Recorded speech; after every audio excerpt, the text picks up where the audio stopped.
Good morning, ladies and gentlemen. This video presentation is going to be on the Pathcool Theory of Leadership, which is found in Northhouse's 7th edition, Chapter 6. The Pathcool Theory of Leadership is complicated. There's too many things going on at the same time, but it's also pragmatic. It's basically leadership motivating the followers to complete a goal. It's defining a goal, clarifying a goal, removing those obstacles to those goals, and providing support. You're going to have three different types of structures within the leadership. You have the leadership behavior, you're going to have the follower characteristics, which are your employees, and you're going to have the tasks characteristics, which is basically what the job's going to be about. So the leadership's going to be directive. Directive leadership is basically telling somebody what to do. You're basically directing, you're creating the structure. The supportive leadership is mentoring and coaching. You're coaching the follower. The participatory leadership is when everybody works together and they're involved as a collective.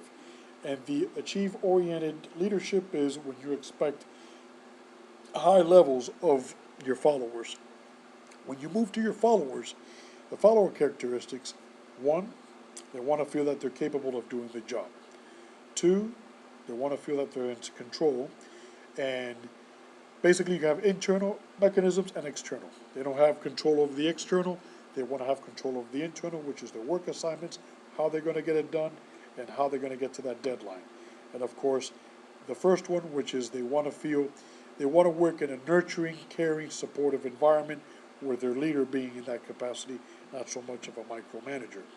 When we move into the tasks, well, the tasks are basically delineated by the formal authority. That's going to be through policy, that's going to be through memorandum and state law and whatnot on what the authority structure is going to be at. There's also going to be,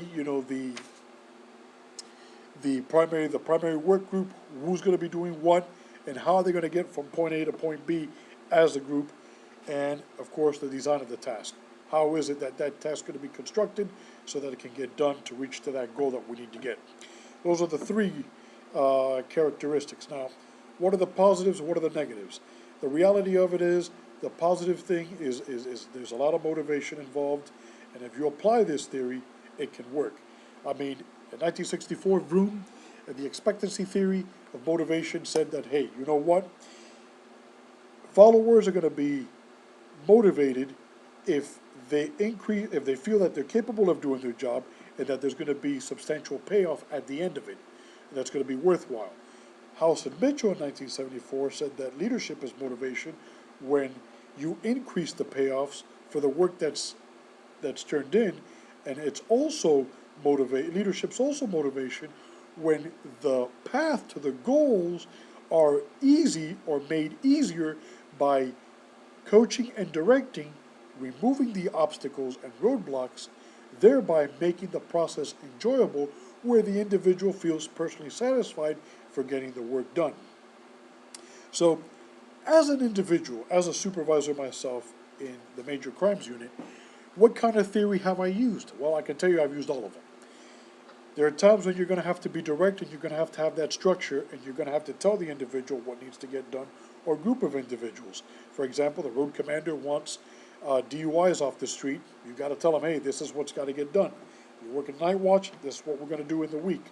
But at the same time, not everybody likes to do DUIs because there's a lot of documentation, observation, and there's a lot of investigation involved. So you got to support, nurture them, so that way they feel, they feel like, hey, you know what, I got to do this, but he's got my back and he's coaching me and directing me.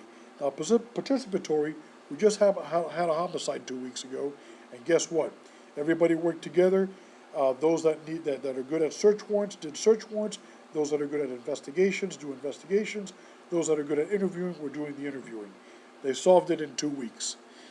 That's a participatory kind of situation.